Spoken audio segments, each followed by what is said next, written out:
गणेशपुराणं क्रीडाखण्ड अष्टसप्ततितमोऽध्यायः। देवैः वरप्राप्तिः। क उवाच सर्वे निगृहीता देवाः सिन्धुना प्रभविष्णुना तस्यैव च वधोपायं चिन्तयामासुरुत्सुकाः। हरिरुवाच सर्वेषां सम्मतं न्यायकर्तव्यकार्यनिश्चयः तस्मात् सर्वे ब्रुवन्त्वद्य मतं यस्य यथा भवेत्। क उवाच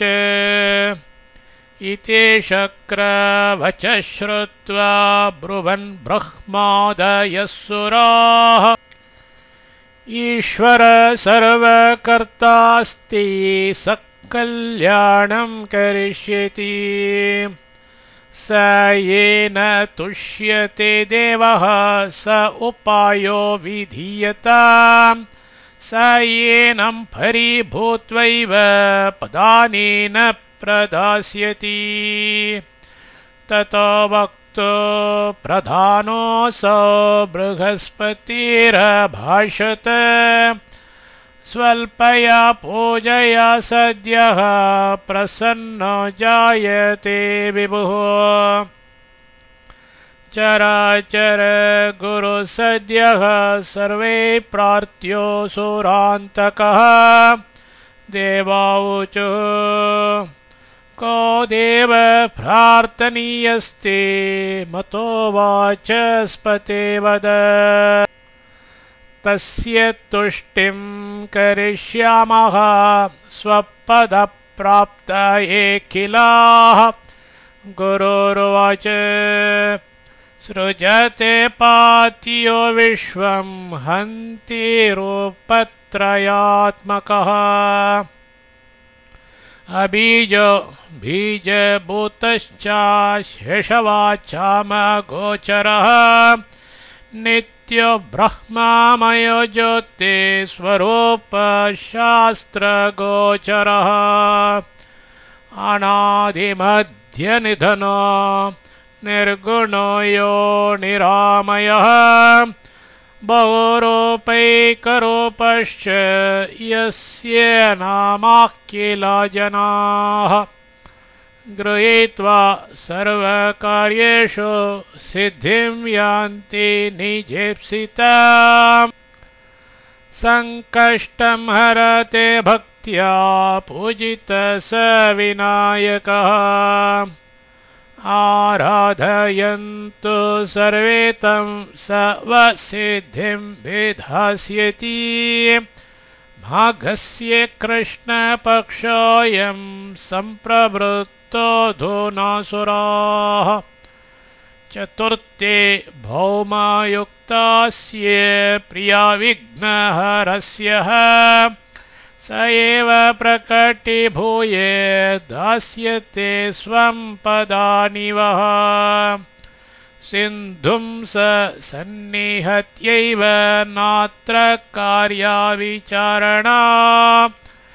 यद्यत् कामयते यो यस्तत्तत्सर्वं प्रदास्यति। देवाऊचुः सम्यक् उक्तं गुरोवाक्ये येन तृप्ता वयं मुने मा श्रोतो वहान्नस्त्वं कर्णधारोऽसि साम्प्रतम्। क उवाच ततस्ते शक्रवरुण कुबेर मधुसूदनाः गुरुभौम शशिनाश्च यमाग्न्यनीलकादयः पञ्चामृतं गन्धमाल्यं शमिदोर्वाश्च पल्लवान् फलान्यरण्यजातानि विविधानि च मृत्तिकाः अशर्करा समादाय गण्डकीं तां नदीं ययुः मण्डपं विपुलं कृत्वा भक्त्वा वृक्षाननेकशः लताभिः कदलीस्तम्भैः स्वच्छायं च सुशीतलं स्नात्वा नित्यक्रिया कृत्वा मूर्तिश्चक्रो सुशोभना सिंहारूढा दशभुजा दशायुधविराजिताः वैनायकी करिकरा नानाभूषा विराजिताः सिद्धिबुद्धियुता पार्श्वे किरीटकुण्डलोज्ज्वलाः पीतवस्त्रपरिधानाः सर्पभूषा विराजिताः तस्मिन् मण्डपमध्ये ताः स्थापयित्वा यथाविधि पुपूजो परया भक्त्या षोडशैरुपचारकैः पञ्चामृते शुद्धजलैर्वस्त्रगन्धादिदीपकैः नैवेद्यैर्विविधैश्चैव फलैरारार्तिकैशुभैः एवं सम्पूज्यते मन्त्रं जेपो सवितृतुष्टये अस्तं याते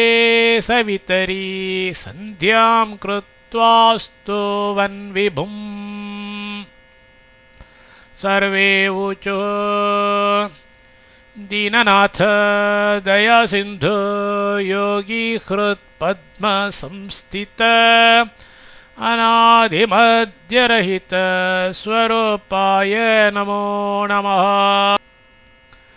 जगद्धास चिदाभास ज्ञानगम्य नमो नमः मुनिमानसविष्टाय नमो दैत्यवेघातिने त्रिलोकेश गुणातीत गुणक्षोभ नभो नमः त्रैलोक्यपालन विभो विश्वव्यापिन्नमो नमः मायातीताय भक्तानां कामपूराय ते नमः सोमसूर्याग्निनेत्राय नमो विश्वम्भराय ते अमेयशक्तये तुभ्यं नमस्ते चन्द्रमौलये चन्द्रगौराय शुद्धाय शुद्धज्ञानकृते नमः कवच एवं स्तुवत्सु देवेषु तेजैराशिरभूत्पुरः सर्वे हतदृशो देवा विस्मिता अभवंस्तदा ततस्तत्कृपया देवः सौम्यतेजा अजायत ततस्ते ददृशुर्देवं सिंहारूढं विनायकम् दशायुधधरं तावद्भुजं दिव्यकिरीटिनं नानाभूषाभिरामं च मुक्तधामविभूषितम् दिव्यगन्धानुलेपाड्यं व्यालबद्धोदरं विभुम् क्षुद्रघण्टाक्वर्णत्पादं कस्तूरीतिलकोज्ज्वलम् एवं दृष्ट्वा सुरादेवं नमस्कृत्योचिरे तदा यश्चिन्तितो गुरोर्वाक्यात् स एवायं विनायकः स एव दृष्टः साक्षात्तु वाङ्मनो गोचरो विभुः जन्मधन्यं दृशिर्धन्या तपोदानं च नः सुराः तत ऊचे सुरान् देवस्तृप्तोऽहं भवतां स्तवैः पूजया चैव भक्त्या च सङ्कष्टे व्रततोऽपि च सङ्कष्टहरमेतच्च स्तोत्रं ख्यातं भविष्यति यः पठेत् प्रयतो नित्यं समे मान्यो भवेत् सुराः तस्य दर्शनतः सर्वे नश्येयुर्यक्षराक्षसाः भोगान् भुनक्ति विविधान् अन्ते मोक्षपदं लभेत् शृण्वन्तु मे पुनर्वाक्यं सिन्धुदैत्येन पीडिताः शरणं मे प्रपन्नाश्च यज्ञवेदादिवर्जिताः निरुद्धा गण्डकीदेशे स्वधा स्वाहा विवर्जिताः ततो ह्यस्य वधं कर्तुम् अवतान्तरं मम गिरिजाय गृहे देवा भविष्यामि च साम्प्रतम् मयूरेश्वर नाम्नाहं ख्यातिं यास्येतदा च वः पदानामाश्रमाणां च प्राप्तिसिन्धो हते मया भविष्यति न सन्देहः यत कृतयुगे सुराः सिंहारूढो दशभुजस्तेजोरूपी विनायकः षड्भुज शशिवर्णश्च त्रेतायां बर्हि वाहनः मयूरेश्वर नामा च द्वापरे रक्तवर्णवान् चतुर्बाहो राकुवाहो भूत्वा चाहं गजाननः ततः कलियुगे प्राप्ते श्यामवर्णो धृषन्मयः धूमकेतुरिति ख्यातो भविष्यामि सुरा अहम्